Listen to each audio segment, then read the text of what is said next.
Business करना है तो 12 स्टेप है, इनको पूरे ध्यान से फॉलो करें। पहला स्टेप क्या है, मार्केट रिसर्च कर लें, अपने आइडिया को चेक कर लें कि मार्केट में जो और लोग वही काम कर रहे हैं उनसे जाके इंटरव्यू करें, उनसे मिलें, उनके एम्प्लॉय से जाके गपशप मारें।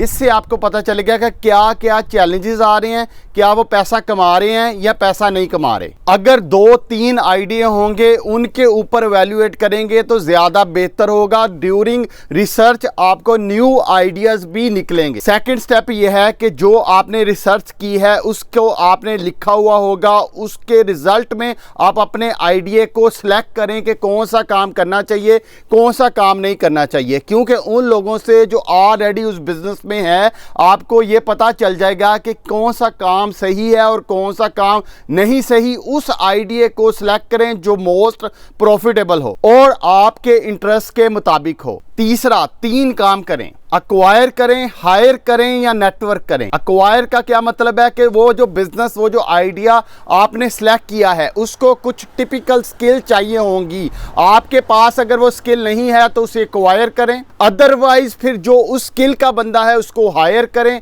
अगर वो भी नहीं कर सकते तो किसी के साथ पार्टनर अप करें, नेटवर्किंग करें। क्योंकि बिजनेस में यहाँ तो पैसा चाहिए होता है, यहाँ स्किल चाहिए होती है। अगर पैसा है तो पैसे की बेस पे हायर कर सकते हैं, अक्वायर कर सकते हैं। अगर पैसा नहीं है तो स्किल को लेना पड़ेगा। चौथा, अपना 1 पेजर या 2 पेज के ऊपर बिजनेस प्लान लिखें। कोई पावर पॉइंट बनाने की जरूरत नहीं है, कोई एक्सेल की फाइलें काली करने की जरूरत नहीं है। सिंपल 1 या 2 पेजेस के ऊपर अपना बिजनेस प्लान लिखें। मोटा माटी कितना रेवेन्यू कमाने की जरूरत है आपको, ताकि आपके खर्चे पूरे हो जाएं, ताकि आपके एक्सपेंस पूरे हो जाएं। पांचवा, 2 साल के लिए अपने किचन के एक्सपेंसेस देखें कैसे पूरे करने हैं, कौन कौन से खर्चे हैं जिनको आप कट कर सकते हो, कहां कहां पे आप बचत कर सकते हो, कहां कहां से एक्स्ट्रा इनकम कमा सकते हो, कौन पीछे बंदा जो आपको सपोर्ट कर सकता है, या पार्ट टाइम आपको कोई काम करना पड़ता है। क्योंकि बिजनेस को मिनिमम 2 साल चाहिए होते हैं ब्रेक इवन पे आने के लिए। नॉर्मली ये पीरियड 3 साल का होता है,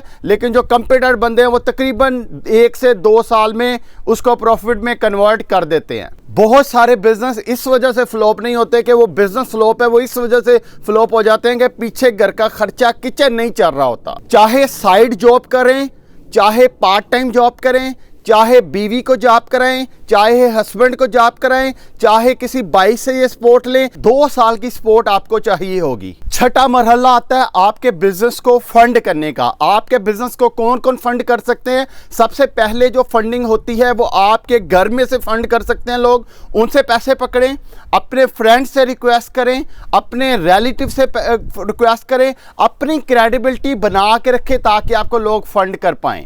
एक बंदा आपको फंड नहीं करेगा, बहुत सारे लोगों से थोड़ा थोड़ा पैसा इकट्ठा करके आपकी एक मेजर चंक बन जाता है। इसकी एग्जांपल आपको देहातों में से दूंगा।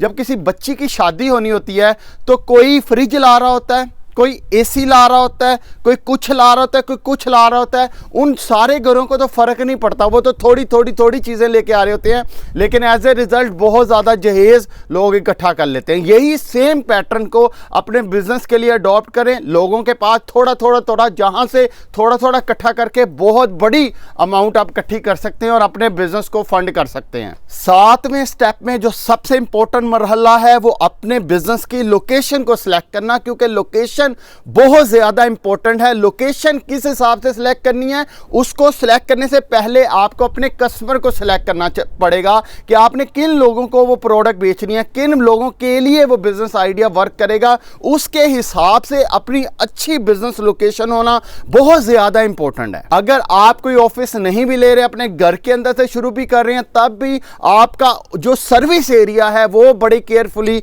सिलेक्ट करें। पूरी दुनिया आपके कस्टमर नहीं है, अपने कस्टमर को टारगेट करके सिलेक्ट करके उसके बाद अपनी प्रोडक्ट को मार्केट करें। अगर आप ये सोच रहे हैं हर कोई मेरी प्रोडक्ट बाय करेगा तो फिर आपका बिजनेस बहुत जल्दी फ्लॉप हो जाएगा। 8वां, अपने बिजनेस का स्ट्रक्चर डिसाइड करें। स्ट्रक्चर का मतलब यह है कि आप सोल प्रोप्राइटर इसको चलाएंगे, यानी अकेले ही चलाएंगे बगैर रजिस्ट्रेशन के, या कोई पार्टनरशिप अगर है तो पार्टनरशिप डीड साइन होगी 2 पार्टनर के दरमियान, या क्या वो सिंगल मेंबर कंपनी है? सिंगल मेंबर कंपनी क्या होती है कि उसके अंदर अगर बिजनेस के ऊपर कोई केस कर देता है आपके, या बिजनेस का कोई क्रेडिट है, या बिजनेस ने कोई उधार लिया है बिजनेस के बिहाफ पे, फिर वो आपकी पर्सनल प्रॉपर्टी, पर्सनल एसेट, वहां तक बिजनेस नहीं आ सकता, यानी क्रेडिटर आपके पर्सनल एसेट तक नहीं पहुंच सकता। लेकिन अगर आप पार्टनरशिप हैं, अगर आप सोल प्रोप्राइटरशिप हैं, तो अगर आपने उधार ले लिया, फिर वो आपका घर भी बिक जाएगा, सारा कुछ बिक जाएगा आपके उधार चुकाने के लिए। लेकिन अगर आपने प्राइवेट लिमिटेड कंपनी रजिस्टर करवा दी है, सिंगल मेंबर कंपनी या प्राइवेट लिमिटेड कंपनी, तो फिर क्या होगा, बिजनेस का उधार बिजनेस की हद तक ही रहेगा, वो आपके पर्सनल एसेट तक नहीं पहुंच सकता। यानी लो आपको ये फोर्स नहीं कर सकता कि आप अपने पर्सनल एसेट सेल करके बिजनेस का उधार दो।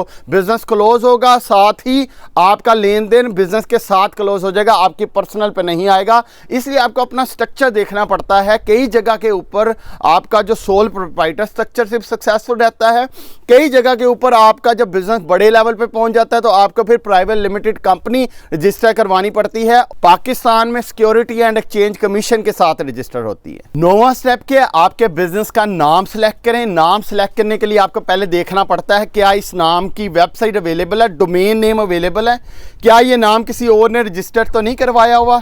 इस चीज़ को चेक करने के लिए सबसे पहले तो अपनी वेबसाइट लें, उसकी डोमेन नेम रजिस्टर करवा लें। वेबसाइट बेशक मत बनाएं, लेकिन उसकी डोमेन नेम रजिस्टर करवा लें। जिस डोमेन नेम क्या होती है, जो www करके जो लिखा होता है नाम, इसको डोमेन नेम कहते हैं। दूसरा, इसका IPO ऑफिस से चेक कर लें इस नाम का कोई बिजनेस ऑलरेडी एग्जिस्ट तो नहीं कर रहा।